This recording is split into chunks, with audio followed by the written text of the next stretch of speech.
Friends, मैं अर्चना कौशिक, मेरे YouTube channel creative कला में आपका स्वागत है। तो आज है 2 तारीख, तो 2 तारीख को है शिवरात्रि। सावन महीने की शिवरात्रि को बहुत महत्व दिया जाता है। तो आज पंडित प्रदीप मिश्रा जी हमें शाम को 7 बजे प्रातः शिवलिंग की पूजा कैसे करनी है, तो ये हमें आज 7 बजे ऑनलाइन भी दिखाने वाले हैं। तो उन्हीं के साथ साथ हम भी पूजा करने वाले हैं। तो उसके लिए हमें पहले से क्या तैयारी करनी चाहिए और क्या सामग्री रखनी चाहिए और हमें शिवलिंग कब बनाना चाहिए, तो ये हमें पहले से तैयारी करनी पड़ेगी। तो हमें शिवलिंग एक दिन पहले या सुबह ही हमें ये शिवलिंग बना लेनी है। तो उसके लिए मैंने आपको इसमें पूरी डिटेल से आपको बताया है, तो किस तरह से हमें ये शिवलिंग बनानी है और क्या क्या सामग्री हमें लेनी है। तो जानिए पंडित जी की वाणी के साथ। पार्थिव शिवलिंग का निर्माण करते हैं तब उस समय उसमें हम बहुत से पदार्थ डाल देते हैं। आप कुछ डालें ना डालें, 2 चीजें मिट्टी के अंदर अवश्य डालें। शंकर के शिवलिंग को बनाने के लिए मिट्टी कहाँ की होना चाहिए, किस जगह पर बनाना चाहिए, मिट्टी में कैसा जल मिलाना चाहिए। जब शिवलिंग का निर्माण करें, शंकर के शिवलिंग को जब बनाए तो सबसे पहले कैसे बनाए, उस तक का विधान शिव महापुराण में और लिंग पुराण में कहा गया। महाराज कहा क्यारे की मिट्टी हो, क्यारा मतलब समझिएगा जिस मिट्टी पर कोई गंदगी ना करी गई हो, ऐसी जगह का कोई भाग मिट्टी का लाया जाए। उसमें शिवलिंग मट्टी का किस तरह से बनाया जाए और कैसी मट्टी हो और उसमें पानी कैसा मिलाया जाए, कैसा शिवलिंग तैयार करा जाए, उसका विधान तो आज कथा निकली है तो उसको सुन। क्यारे की मिट्टी, क्यारे की मिट्टी मतलब जिस मिट्टी पर कोई गंदगी ना करी गई हो, ऐसी जगह की मिट्टी को लेकर जाए। और मिट्टी को लाने के बाद थोड़ा पानी का सींचन कर दें, अर्थात घर में लाएं तो उससे पहले मिट्टी को पवित्र करें। अपने घर में गंगा जल रखा हो, यमुना जल रखा हो, सरयू जी का जल रखा हो, उससे मिट्टी का सींचन कर दें।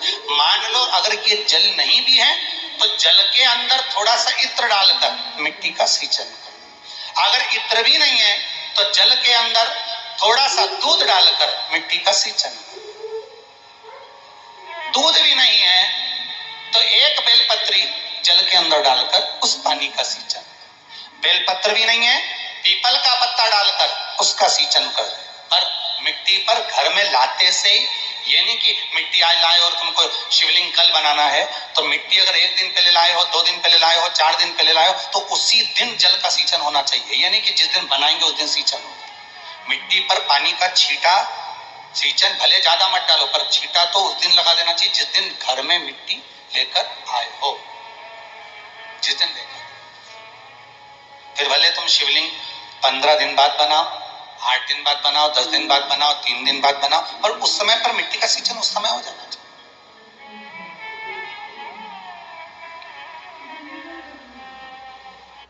देश के बड़े सपनों को चाहिए जर्म्स बीमारी से ज्यादा सुरक्षा। आ गया नया ज्यादा बड़ा डेटॉल।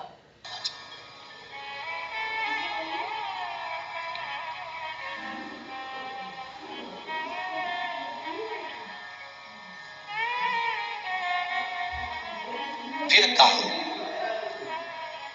जिस दिन शिवलिंग का निर्माण करो उस दिन प्रातः में अगर आप शिवलिंग बना रहे हैं तो ब्रह्म मुहूर्त में मिट्टी को गला दो। किस पानी से गलाना है उसका भी प्रमाण, उसका भी शास्त्र वर्णन कर रहा है। किस जल से गलाया जाए, शिव महापुराण की कथा कहती है अगर आपको आज शिवलिंग का निर्माण करना है, शाम को आप शिवलिंग का निर्माण कर रहे हो, तो अपने पानी का जो मटका होता है, हंडा होता है, रसोई घर में जहां पानी भर कर रखते हो, उसके नजदीक में एक कलश जिसमें अलग से ताजा जल भरा जाए और उस पर प्लेट ढकी हो और उस पर एक चावल का दाना रखा हो, उस जल को लेकर आओ। थोड़ी देर रखा रहे, आधा घंटा, 2 घंटा, 3 घंटा, 15 मिनट, 20 मिनट, पर वो पानी वहां रखा होना चाहिए। रसोई घर में अन्नपूर्णा का निवास होता है, परिंदे के पास पितरों का निवास होता है। अन्नपूर्णा, पितर सब रसोई घर के भीतर विराजमान होते हैं। शास्त्र कहता है 33 कोटि देवता एक समय के लिए, एक क्षण के लिए हमारे रसोई घर में प्रवेश करते हैं। इसलिए रसोई घर को तुम पूरे घर को स्वच्छ रखो ना रखो, पूरे घर को तुम साफ रखो ना रखो, पर रसोई घर एकदम क्लीन होना चाहिए, साफ होना चाहिए। स्वच्छ होना चाहिए।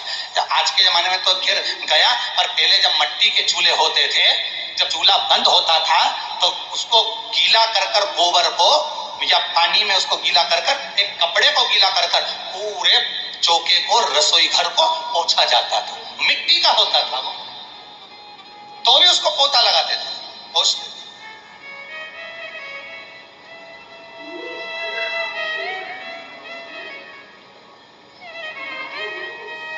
तो पहला क्रम है पार्थिव शिवलिंग का निर्माण। सावन के महीने में अगर आप शिवलिंग बनाते हैं, सोमवार को शिवलिंग बनाते हैं, तो नियम ध्यान रखिएगा। महाराज लिंग पुराण से है, इसका नियम ध्यान रखिए। क्या करना है? मिट्टी को लाना है, जल का छींटा देना, छींटा जरूर देना, घर में लेकर आए और जल का छींटा होना जरूरी। 2 दिन तक 3 दिन तक मिट्टी रखी हुई है और उसके बाद अगर आपने पानी का छींटा नहीं दिया है और आपने डायरेक्ट मिट्टी को गला दिया और उसके बाद बनाया, तो उसका कोई प्रमाण नहीं। जल का छींटा अवश्य। फिर उसको रख दें, 15 दिन बाद बनाओ, 4 दिन बाद बनाओ, 3 दिन बाद बनाओ, 2 दिन बाद बनाओ। शिवलिंग जब बनाओ तब उस मिट्टी को, जो कलश आपने रसोई घर में रखा है चावल का दाना रखकर प्लेट के ऊपर, अर्थात उस कलश का जल उस मिट्टी में थोड़ा सा डालिए। क्यों डाला जाता है उसका भी भाव वर्णन किया है। अब भविष्य पुराण, स्कंद पुराण और अग्नि पुराण, इन तीनों से ले लिया गया। वर्णन किया गया, जब उस कलश का जल हम डालते हैं तो उस कलश में पितरों का भाव आ जाता है, अन्नपूर्णा का भाव आ जाता है, घर में लक्ष्मी का भाव आ जाता है, संपदा का भाव आ जाता है। पूरे 24 घंटे के अंदर एक क्षण के लिए रसोई घर में 33 कोटि देवता आते हैं, तो वो देवता का सारा भाव उस कलश के अंदर आ जाता है। और वो जल जब हम उस मिट्टी में मिलाते हैं तो गंगा, यमुना, सरयू, सरस्वती, ये 33 कोटि देवता में, तो ये सब का आनंद उस जल में आ जाता है। और वो जल जब हम मिट्टी में मिलाते हैं तो मिट्टी पवित्र हो जाती है, स्वयं कैलाश अधिपति को स्वीकार करने के लायक हो जाती है, निर्मित करने के लायक। अब शिवलिंग का निर्माण कैसे करना? मिट्टी में गला दिया पानी में। सबसे पहले शिवलिंग बनाने से पहले पात्र को, पात्र जो होता है उसके नीचे एक बेलपत्र रखी जाती है। क्या रखना है? एक बेलपत्र। शंकर को झेलने के लिए कोई साधारण नहीं है पात्र जिसपे झेला जाए। स्वयं गंगा शिव की जटा में, और आप शंकर के शिवलिंग का निर्माण कर रहे हो, कोई साधारण नहीं हो सकता। स्वयं आप विदेश संहिता के अंतर्गत पढ़े कि ब्रह्मा और विष्णु, ब्रह्मा ऊपर जा रहे हैं, भगवान विष्णु नीचे जा रहे हैं, तो पता नहीं कर पा रहे कि यहाँ चरण कहां पर और शीश कहां पर है। एक बेलपत्र, साधारण भाव में बेलपत्र भी सीधा भाव, और इस बेलपत्र की जो डंडी है वो उत्तर दिशा में रखना है थाली के अंतर्गत। जब आप शिवलिंग का निर्माण करें, पार्थिव शिवलिंग का निर्माण करते हैं, तब उस समय उसमें हम बहुत से पदार्थ डाल देते हैं। आप कुछ डालें ना डालें, 2 चीजें मिट्टी के अंदर अवश्य डालें। एक मक्खन या दूध या गाय का, जम के बोलो, घी, और दूसरा भस्म। ये 2 चीजें क्यों डालना चाहिए? कि शिवलिंग अच्छा बनेगा, शिवलिंग पक्का रहेगा, दरार नहीं पड़ेगी, उसके लिए डालना चाहिए क्या? ना ना ना। पार्थिव शिवलिंग का निर्माण करने वाले 2 चीजों का स्मरण अवश्य रखें।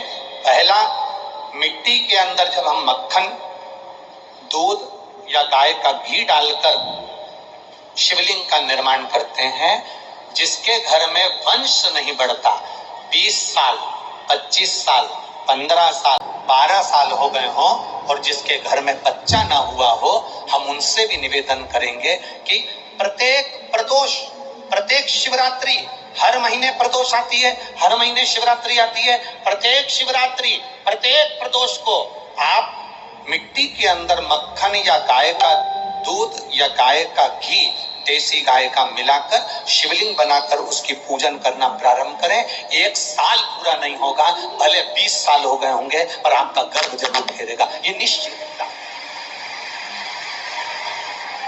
भले 20 साल हो गए, 22 साल हो गए, 25 साल हो गए, डॉक्टर ने मना कर दिया, नहीं होगा, फिर भी आप बाबा पर भरोसा, बोल बम का नारा है, आप विश्वास के साथ शिव की आराधना करिए। गाय, देसी गौ माता का दूध, मक्खन, घी, ये हमारे मिट्टी के अंदर मिलाकर जब हम शिवलिंग का निर्माण करते हैं तो हमारा वंश बढ़ता है।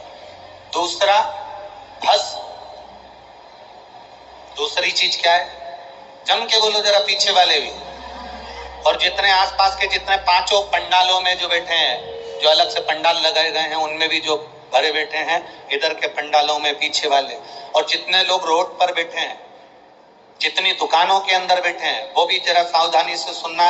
ये पार्थेश्वर शिवलिंग कथा आपको बाद में नहीं मिल पाएगी। उत्तर, इसके ऊपर जो गलाई हुई मिट्टी है वो डाल दीजिए, और डालने के बाद सबसे पहले शिवलिंग का स्वरूप बनाना। सबसे पहले नीचे की जलाधारी नहीं बनाना। क्या बनाना है? शिवलिंग का स्वरूप बनाना। बनाने के बाद उसी शिवलिंग के पास में और मिट्टी डाल लीजिए, फिर जलाधारी का निर्माण करें। फिर जलाधारी,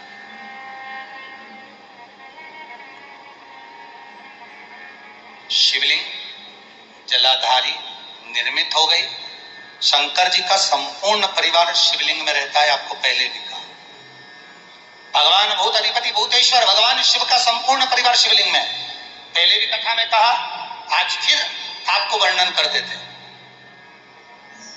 जैसे ये जलाधारी है गोल, ये चरण है, ये शिवलिंग है। ये जो गोल भाग है जहां पर भगवान शंकर का शिवलिंग रखा है, ये पार्वती जी का हस्त कमल है। जहां से पानी नीचे गिर रहा है, इसके राइट भाग में श्री गणेश जी का स्थान, लेफ्ट भाग में श्री कार्तिकेय जी का स्थान। बीच में जो एक मोटी सी लाइन होती है जलाधारी में, वो पार्वती जी के सुंदर पुत्री अशोक सुंदरी का स्थान।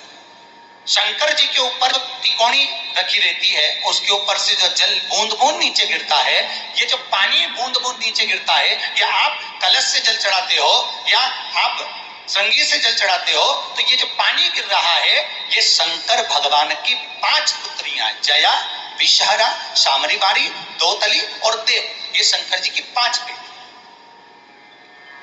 5 पुत्री। कार्तिकेय भी है, गणेश भी है, अशोक सुंदरी भी है, शंकर जी की 5 बेटियां भी हैं, शंकर भी है और पार्वती भी। अर्थात शिव जी के परिवार में आपको गणेश जी की पूजन अलग करने जाने की जरूरत नहीं पड़ेगी, शंकर के परिवार में पार्वती जी की पूजन अलग करने जाने की जरूरत नहीं पड़ेगी, कार्तिकेय की पूजन अलग जाकर करने की जरूरत नहीं है। शंकर का परिवार शंकर के शिवलिंग के साथ में उस जलाधारी में संपूर्ण परिवार शंकर का विराजमान है, संपूर्ण परिवार, कुछ भी नहीं, संपूर्ण, और पूरा परिवार है महाराज। फिर वही बात आई, ध्यान दीजिएगा, जिस व्यक्ति को नींद ना आवे, रात्रि को सोते समय टेबलेट खाने की जरूरत नहीं, शंकर भगवान की 5 पुत्रियों का नाम लीजिए। जया, हाथ में जल लो, पलंग पर बैठो, जल हाथ में लिया, जया आचमन कर लो। विषहरा आचमन कर लो, शामलीबारी आचमन कर लो, दौतली आचमन कर लो, और देव आचमन कर लो। ये शंकर की जो 5 पुत्रियां हैं, ये ऐसी पुत्रियां हैं जो निंद्रा देवी को लेकर आती हैं और हमें विश्राम का आनंद सुख प्रदान करती हैं, हमारे नैनों पर विराजमान करती हैं। हाँ, यदि विवाह नहीं हो रहा, शादी नहीं हो रही है, बहुत समय से लगन देख रहे हो, शादी नहीं हो रही, बहुत समय से परेशान हो गए कि विवाह ही नहीं हो रहा, हम तो टेंशन में पड़ गए, लड़की 28 साल 30 साल का लड़का हो गया, विवाह नहीं हो रहा, कुछ मत करो। अष्टमी तिथि आए तो अशोक सुंदरी वाली जो जगह है, वहां पर हल्दी की 7 बिंदियां लगा दो, लड़का लड़की का हाथ उस बिंदी पर रखवा दो, उसका नाम गोत्र बोलो, उसी हल्दी में उसके हाथ पीले करवा दो, और पीपल के पेड़ पर उस हाथ के 5 छापे पड़वा दो, 3 महीने में विवाह पक्का हो जाता है महाराज। उसका इतना, अशोक सुंदरी के उस हल्दी का इतना प्रमाण,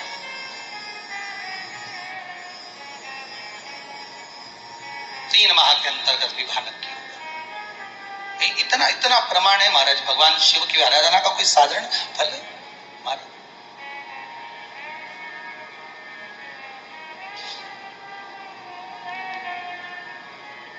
निर्मित करा शिवलिंग। एक बार सब जितने भी टीवी पर बैठे हैं, सम्मुख में कथा सुन रहे हैं, फेसबुक यूट्यूब पर सुन रहे हैं, एक बार साथ में समझें वापिस निर्माण को, शिवलिंग के निर्माण को। मिट्टी लाए, स्वच्छ जगह की, जल का छींटा दिया, रखा। जब शिवलिंग बनाया तो एक कलश पानी पहले से 2 घंटा, आधा घंटा, 15 मिनट, 20 मिनट पहले उसको रख दिया। उसी पानी से उसको गीला करा। गीला करने के बाद उसका निर्माण सबसे पहले बेलपत्री, बेलपत्री के ऊपर मिट्टी, मिट्टी के ऊपर रखकर शिवलिंग का निर्माण, फिर जलाधारी का निर्माण और शिवलिंग का निर्माण पूर्ण होने के बाद में फिर बाबा का सुंदर भाव से आप श्रृंगार करें, अभिषेक करें, पूजन करें। और एक बात याद रखना, पार्थिव शिवलिंग का अगर निर्माण करा है तो आपको वो पार्थिव शिवलिंग को रात्रि होने से पहले विसर्जन होना जरूरी है। हाँ, अगर कोई भी शिवरात्रि का दिन है तो फिर आप पूरी रात रख सकते हो। हरतालिका तीज का दिन है, पूरी रात रख सकते हो। बड़ी तीज है, छोटी तीज है, आप शिवलिंग बनाए हो तो आप पूरी रात रख सकते हो। विशेष कोई उत्सव है, श्रावण का महीना है, पूरी रात रख सकते हो। पर बाकी के समय अगर आप शिवलिंग का निर्माण करें तो उसको सूर्यास्त होने के पहले आप उसको नदी में, जल में, जलाशय में विसर्जन करें।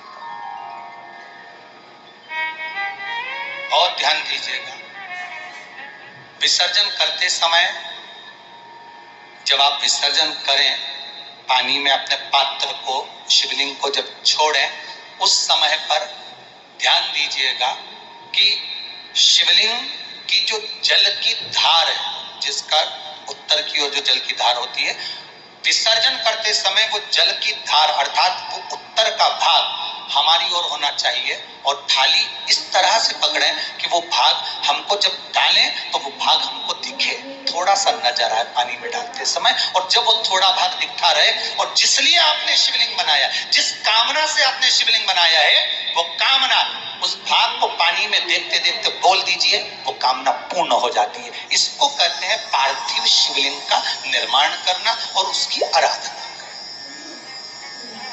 उसकी आराधना कई लोग करते हैं, बना भी लेते हैं, पूजन भी करते हैं और कई बार कहते हैं हमारा काम नहीं, तो उसमें भगवान का दोष नहीं है, दोष अपना देखो। आप आए नहीं, सुबह हो गई, मेरी पूजा की थाली धरी की धरी रहे। क्यों नहीं आए, किस लिए नहीं, वो हमें देखना।